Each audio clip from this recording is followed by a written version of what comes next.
पिंपरी चिंचवड महानगरपालिकेचं बजेट येत्या 20 फेब्रुवारीला सादर होणार आहे। याच बजेटमध्ये पिंपरी विधानसभेला अधिकाधिक निधी मिळावा यासाठी भाजपचे विधान परिषदेचे आमदार अमित गोरके यांनी आयुक्तांसोबत चर्चा केलेली आहे। काय नेमकं किती निधीची मागणी तुमच्याकडून करण्यात आली? पिंपरी विधानसभे क्षेत्रातील जवळजवळ 14 पेक्षा जास्त कालच्या बैठकीला नगरसेवक होते, स्वीकृत नगरसेवक होते आणि प्रत्येक ठिकाणी आज ज्या ठिकाणी विकसनशील भाग आहे, जिथं आरक्षित भूखंड आहे, त्या ठिकाणी आम्हाला निधी द्या असं आम्ही सांगितलं आणि प्रत्येक प्रभागामध्ये प्रत्येक वॉर्डामध्ये जनतेच्या सुविधांसाठीचा हा निधी जास्तीचा द्यावा अशी आम्ही मागणी केली। खरं तर भोसरीचे आमदार असतील, चिंचवडचे आमदार असतील, हे भाजपचेच आहेत, त्यांनी सुद्धा मागणी या ठिकाणी तशाच प्रकारची केली आहे। तुम्हाला यश येईल अधिकाधिक निधी पिंपरीमध्ये आणण्याचं?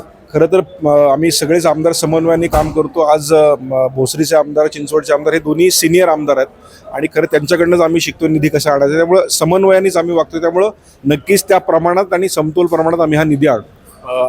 त्यांच्याकडून तुम्ही शिकताय। आत्तापर्यंत भोसरीला अधिकचं झुकतं माप गेलेलं आहे, चिंचवडला अधिकचं झुकतं माप गेलेलं आहे, तर आता पिंपरीला झुकतं माप मिळेल का मग यावेळेला?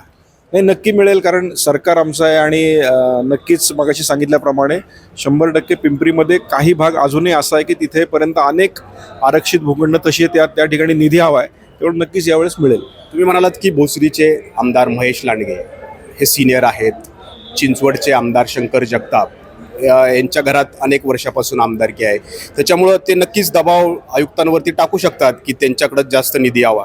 दबावाचा विषय नाही आहे, दबाव नाही, पण ज्या भागात खऱ्या अर्थानं जिथे आपल्याला निधीची आवश्यकता कुठे असते, जिथं आरक्षित भूखंड आहे, जिथं रोडची डेव्हलपमेंट आहे, जिथं बागांमध्ये आपल्याला काही सुविधा पाहिजे, त्यामुळे मला असं वाटतं की पिंपरीमधल्या काही भागात अजूनही त्या डेव्हलपमेंटची गरज आहे। त्यामुळं दबावापेक्षा ज्या ठिकाणी गरज आहे त्या ठिकाणी नक्कीच आयुक्त निधी देतील। समप्रमाणात या बजेटमध्ये वाटप होईल विधानसभा न्याय? समप्रमाणात झालं पाहिजे अशी आमची मागणी आणि ते होईल अशी आमची अपेक्षा आहे। आता काय दिसलं तुम्हाला आयुक्तांसोबत चर्चा करताना की कुठल्या भोसरी विधानसभेत जास्त निधी जातोय की चिंचवड विधानसभेत?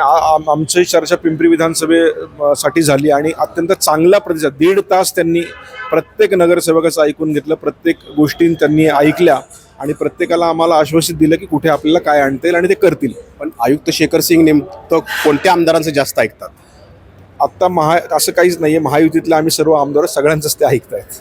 तर आत्ता म्हणजे अमित गोरके यांनी पण बैठक घेतलेली आहे, शंकर जगतापांनी पण बैठक घेतलेली आहे, महेश लांडगे जे आहेत ते वेळोवेळी बैठका घेतात।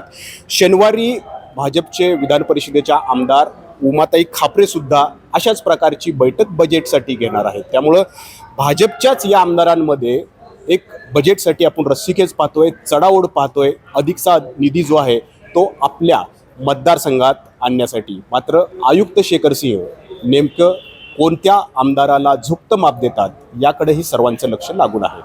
नाजिमुल्ला, एबीपी माझा, पिंपरी चिंचवड। एबीपी माझा, उघडा डोळे बघा नीट।